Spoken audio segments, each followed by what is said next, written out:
அனைவருக்கும் வணக்கம். Welcome to my channel. தற்போது நீங்கள் பார்த்து கொண்டிருக்கும் படத்தை எப்படி வரைவது என்று பார்ப்போம். வாங்க வீடியோக்குள்ளே போகலாம். நீங்கள் இதுவரை இந்த சேனலை சப்ஸ்கிரைப் செய்யவில்லை என்றால் தயவு செய்து சப்ஸ்கிரைப் செய்யவும். மிக்க நன்றி.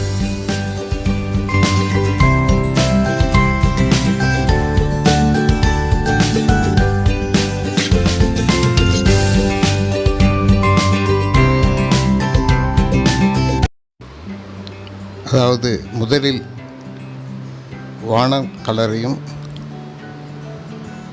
அதற்கு பிறகு அந்த இலைகளின் கலரையும் பிளாக் செய்து கொள்ள வேண்டும். அதாவது அந்தந்த இடத்தில் எந்த கலர் வருகிறதோ அதை போல் எழுதி கொள்ள வேண்டும். அதன் பிறகு இலைகளை வரைய வேண்டும். இலைகளை வரைவதென்றால் சைஸ் 1ஆம் நம்பர் சைஸ் உள்ள பிரச்சினை எந்தெந்த கலர், முதலில் கருப்பு கலரை வரைந்து கொள்ள வேண்டும். அதாவது இலைகளின் நிழல் அதனை வரைந்து கொண்டு அதுக்கு பிறகு பாடி கலரை அதன் மேல் வரைய வேண்டும். பாடி கலர் என்றால் இலைகளின் நிறம், அதனை டச் செய்ய வேண்டும். அங்கங்கே டேப் செய்ய வேண்டும். பிரஷால் டேப் செய்தால் அந்த மாதிரி வந்துவிடும். அதன் பிறகு ஹைலைட்ஸ், இந்த இலைகளின் மேல் உள்ள ஹைலைட்ஸை வரைந்தால் இலைகள் முழுமையான நிறத்தில் வந்துவிடும், முழுமையான வடிவம் பெறும்.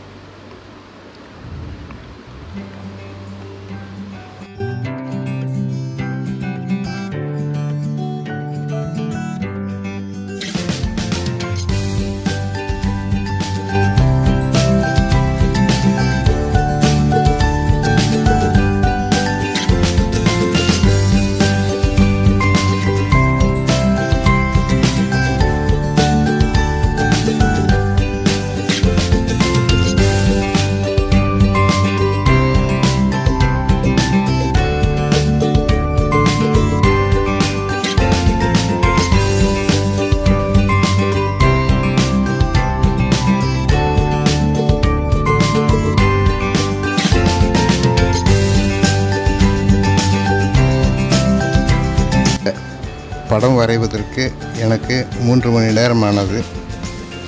அதனை அப்படியே வீடியோவாக போட்டால் நன்றாக இருக்காது. எனவே அதனை சுருக்கி 6 நிமிடமாக சுருக்கி இதில் வரைந்துள்ளேன். அங்கங்கு சிறிது மிஸ் ஆகி இருக்கும், அது கொய்து கொள்ள வேண்டாம். தயவுசெய்து வீடியோவை முழுமையாக பாருங்கள். உங்களுக்கும் உங்கள் பிள்ளைகளுக்கும் இது மிகவும் உதவியாக இருக்கும். எல்லோருக்கும் ஓவியம் வரைவது என்றால் மிகவும் பிடிக்கும். எனவே தாங்களும் கற்றுக்கொள்ளலாம், தங்கள் பிள்ளைகளுக்கும் இதை பார்த்து தெரிந்து கொள்ளலாம். எனது வீடியோக்கள் எல்லோரும் பார்க்கும்படியாகத்தான் இருக்கும். எனவே தயவுசெய்து எல்லோருக்கும் இதனை தெரியப்படுத்தவும் ஷேர் செய்யவும். தற்பொழுது மரத்தின் தண்டு பகுதியை வரைந்து கொள்ள வேண்டும். அதாவது இந்த பைன் ட்ரீ வகையைச் சேர்ந்த மரம். இதன் வெளிப்பக்கத்தில் உள்பக்கத்திலும் கிரே கலர், அது கருப்பு, ஒயிட்டு என்று பலவித நிறங்களில் இருக்கும். அது எதனால் ஏற்படுகிறது தெரியாது. ஆனால் அது ஒரு அட்ராக்ஷனை கொடுக்கும். இந்த மரத்தின் தண்டு பகுதி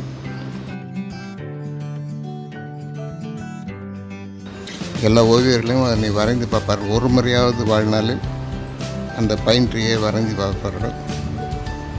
அதை இங்கே வரைந்திருக்கிறேன். தற்பொழுது சிறு நீர்வீழ்ச்சி உள்ளது, அதனை வரைந்து கொள்ள வேண்டும். நீர்வீழ்ச்சி பக்கத்தில் உள்ள குளம் போன்ற இடத்தில் தேங்கி நிற்கிறது. அதில் அந்த மரங்களின் இலைகள், நீர்வீழ்ச்சி மற்றும் அந்த தண்டு பகுதி இலைகள் ஆகியவை பிரதிபலிக்கிறது. அதனை வரைந்து கொள்ள வேண்டும். அதனை வரைந்து கொண்டு மிகவும் லேசாக கைகளால் தேய்த்து விட்டால் கூட போதும். ஹார்ட் ஸ்ட்ரோக் வேண்டாம், மெல்லிதாக இருந்தால் அது ரிஃப்ளெக்ஷன் நல்லாக இருக்கும். ரிஃப்ளெக்ஷன் மிகவும் முக்கியம்.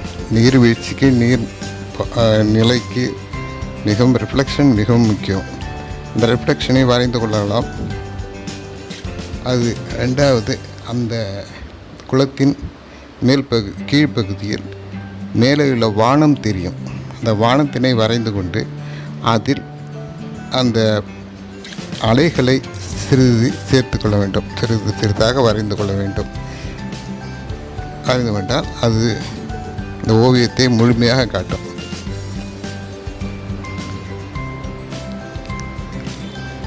இதற்கென்று தனியாக நீர்நிலைகளில் உள்ளதையும் அலைகளை எப்படி வரைவது என்று தனியாக ஒரு வீடியோ போட உள்ளேன். அதை பார்த்து கொள்ளவும்.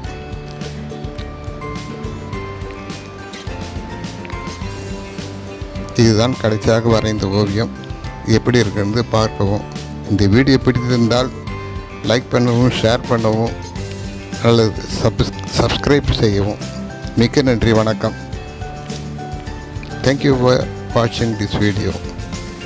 Thank you very much.